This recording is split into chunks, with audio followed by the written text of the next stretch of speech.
Time. It's such a weird thing. You have all that you want, and then it's gone in an instant. Alex's Journey into Awesomeness. Hey, and welcome to Journey into Awesomeness. I'm Alex, your intrepid host, and today we're going to be talking about time. So, the poem we're going to be talking about today is out of the Scraps of Faith collection by Lucius Furius, and it's entitled What's True. Without further ado, what's true? God waited for Abraham's arm to fall. The biceps fully tensed. Nothing short would do. In extremity, we learn what's true. With a good job, a good marriage, and a fine son, I had everything I could want. And yet, there was lingering dissatisfaction. A malaise. It seemed deep down that I didn't really feel or believe in anything. On Saturday morning, August 11th, 1990, my 3-year-old son and I rounded the corner at the south end of the block where we live. We were out for a walk. He had been born through in vitro fertilization. Everything else had failed, including several previous attempts at in vitro. He was riding his tricycle. It's amazingly fast how fast a 3-year-old can go on a big wheel.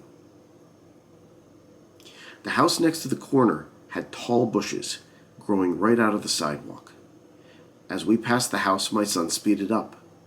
My attention was diverted to men working across the street trimming trees. The chainsaws drowned out the sound of a car backing out of the driveway next to the house with the bushes. The car was moving slowly, and I could see the slowest of slow motion. I screamed. But I'm not sure just when. There's no soundtrack to this movie. The car backing into the left handlebar of the tricycle, tilting it over to the right, my son breaking his fall with his right hand.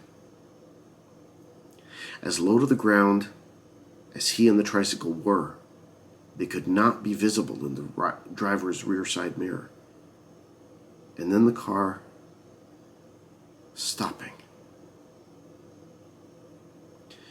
Did the car stop because of my scream? Or had the old man driving the car seen my son at the last second before he disappeared behind the car?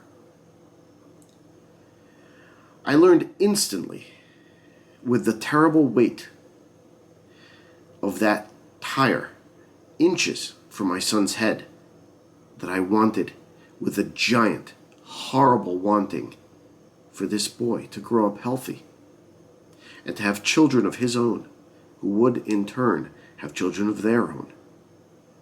And that having my wife hate me for losing him would be unbearable.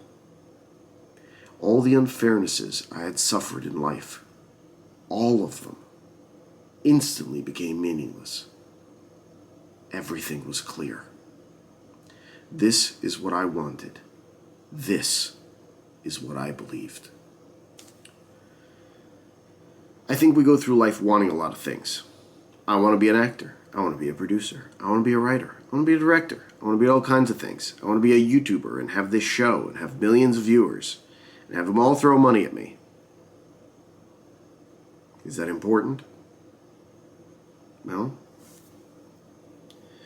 We tell ourselves it is, but ultimately, what is important? I think of my 4-year-old niece and nephew, of them growing up healthy, and God forbid, of some accident befalling them, especially one I could have prevented. Life is fleeting, and it's important to remember what's important. Thanks for following along on another episode of Journey into Awesomeness. Please like and subscribe, and I will see you tomorrow.